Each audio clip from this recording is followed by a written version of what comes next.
Students, अभी मैंने आपको गूगल मीट में एक्सप्लेन किया था फूड प्रोडक्शन का first topic, that is employability skill.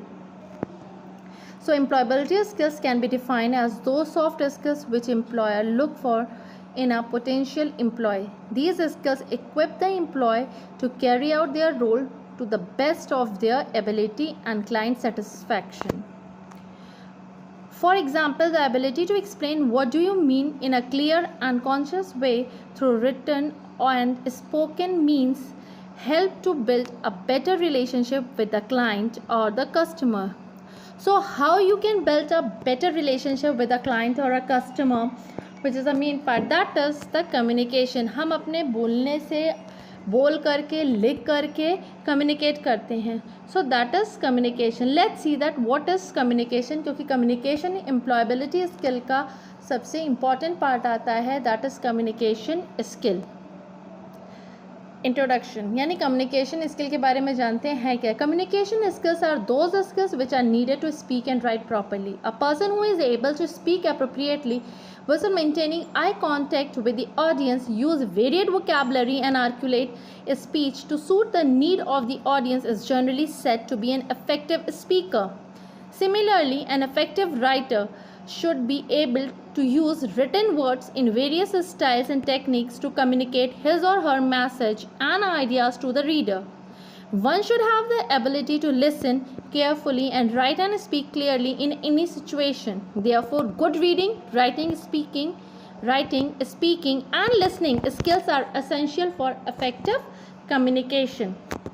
तो जैसा कि मैंने आपको पहले भी एक्सप्लेन किया था, कम्युनिकेशन है क्या. जैसे कि हम लोगों ने एग्जाम्पल लिया था कम्युनिकेशन के लिए, एक हम लोगों ने एक्टिविटी करी थी कि हम सामान खरीदने जब जाते हैं तो क्या करते हैं, how we get interested.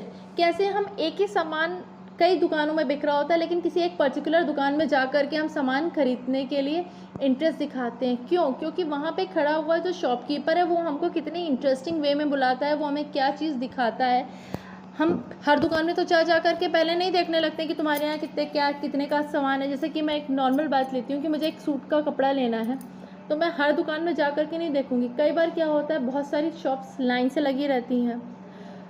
Shopkeepers आपको इंटरेस्टिंग वे में इंटरटेन करते हैं, बोलते हैं. तो जो बोलने का तरीका होता है आपस में कम्युनिकेट, इसी को हम कम्युनिकेशन कहते हैं. मान लीजिए आप सामान लेने गए, दुकान वाले ने कहा खरीदना हो तो खरीदो, नहीं लेना है तो मत लो, मेरा टाइम मत ख़राब करो. तो क्या आप वहाँ से सामान खरीदोगे? नहीं खरीदोगे.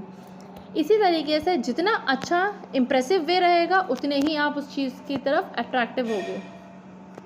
अब हम जानते हैं कम्युनिकेशन वर्ड का ओरिजिन कहाँ से हुआ. तो कम्युनिकेशन वर्ड का जो ओरिजिन है वो है लैटिन वर्ड से, दैट इज़ कम्युनिकेयर, जिसका मतलब होता है to share. You can say that the communication is a sharing of information between two or more individuals or within a group to reach a common understanding. इसको और अच्छे से समझने के लिए हम इसकी कुछ definitions देखते हैं.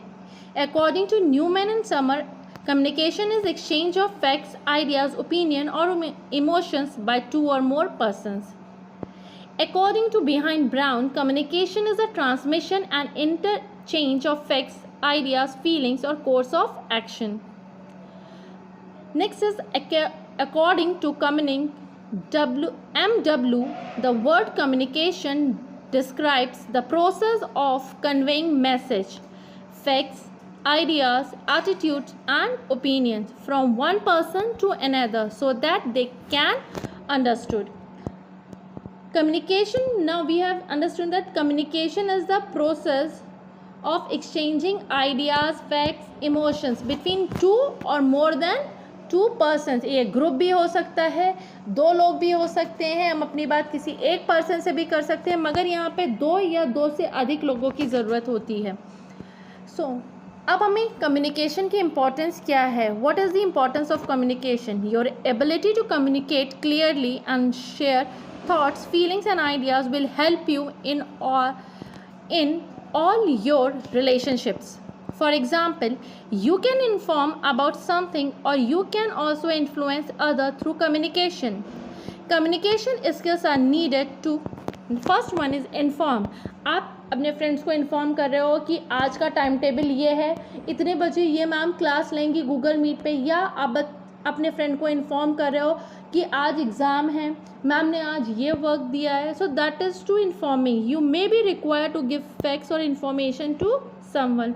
Second is influence. इन्फ्लुएंस में आप जान लीजिए, आप एग्जाम्पल ले लीजिए, आप कोई सामान खरीदने गए, दुकान वाले ने बोला कि मैं 500 का शर्ट दूंगा, तो आपने कहा नहीं नहीं मैं 2 शर्ट लेना है, आप इसे 450 कर दो. तो you were doing the negotiation. आप अपनी बात से कितना इन्फ्लुएंस करते हो ये. So you may be require to influence और change someone in an indirect but usually important way. Third one is expressing feeling. Talking about your feeling is a healthy way to express them. Sharing your excitement about doing well in your exams or sharing your feelings with your parents and friends. These are the few examples. Now, elements of communication. Till now, we were clear that the communication is a two-way exchange of information, that is giving and receiving. आप example के लिए समझ लीजिए, मैं अभी क्या कर रही हूँ, मैं बोल रही हूँ यानी स्पीकिंग है. So I am giving you the information. What you people were doing, you were listening. तो लिसनिंग क्या हो गई, रिसीविंग. आप मेरी बातों को सुन रहे हो. So speaking and writing to someone are examples of giving information. Reading and listening to someone are example of receiving information. So students, अगर आपको कम्युनिकेशन के जितने भी टॉपिक मैंने अभी पढ़ाए हैं इसमें कोई भी क्वेरी होगी, you are free to call me और you can ask question through WhatsApp and I am sending you the worksheet. तो आप उसको अच्छी तरीके से प्रॉपरली अपनी नोटबुक में करिएगा. Thank you class.